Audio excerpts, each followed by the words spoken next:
चलिए आज उस कहानी में चलते हैं जहां एक भक्त के लिए खुद मौत को मरना पड़ा।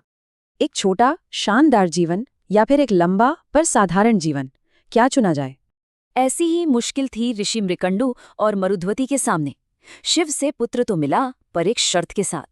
एक तरफ था 100 साल जीने वाला साधारण बेटा, दूसरी तरफ सिर्फ 16 साल का पर महाज्ञानी बेटा। तो उन्होंने उम्र नहीं, ज्ञान चुना, और इसी फैसले ने उनके बेटे का भविष्य लिख दिया। तो जन्म हुआ मार्कंडेय का, और इतनी छोटी उम्र में ही वो वेद शास्त्रों के ज्ञाता बन गए। लेकिन 16वें जन्मदिन की सुबह जश्न की जगह खामोशी थी। पिता एक चिता बना रहे थे। माता पिता दुखी नहीं थे। उन्हें पता था कि मार्कंडेय का ज्ञान उसे दुनिया में अमर बना देगा। पर मार्कंडेय ने हार नहीं मानी। उन्होंने मिट्टी का शिवलिंग बनाया और पूरी तरह शिव की भक्ति में डूब गए।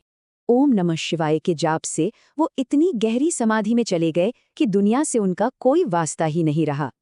तभी वहां पहुंचे यमदूत उनके प्राण लेने, पर उन्हें छूते ही एक जबरदस्त शक्ति ने उन्हें दूर फेंक दिया। मार्कंडेय की भक्ति एक ऐसा कवच बन चुकी थी जिसे वो भेद नहीं पाए। वो डरकर यमराज को बुलाने भागे। लगता है इसे मुझे खुद ही लाना होगा। और तभी खुद यमराज उस बालक के सामने आ खड़े हुए। यम ने अपना फंदा फेंका और मार्कंडेय का गला कस गया। प्राण निकलते देख उन्होंने शिवलिंग को जोर से पकड़ लिया।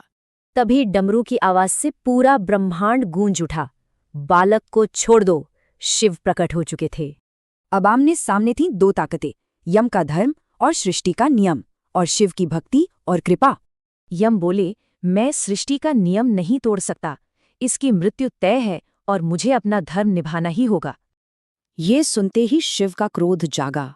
उन्होंने अपना त्रिशूल उठाया और उसकी शक्ति ने यम को जकड़ लिया। और अगले ही पल पूरे ब्रह्मांड की सांसें थम गईं। मौत के देवता यम धरती पर बेजान पड़े थे। मतलब खुद मौत की ही मौत हो गई थी। ब्रह्मांड का संतुलन बिगड़ चुका था और जन्म मृत्यु का चक्र रुक गया था। तब सारे देवता शिव के पास पहुंचे। उन्होंने यम को जिलाने की विनती की, क्योंकि उनके बिना कर्म का हिसाब रुक जाता। इस पर शिव ने एक शर्त रखी। यम को जीवन तभी मिलेगा जब मार्कंडेय को हमेशा के लिए अमर कर दिया जाएगा। और इसी घटना से शिव को एक नया नाम मिला, कालांतक, यानी वो जिसने खुद काल को भी हरा दिया।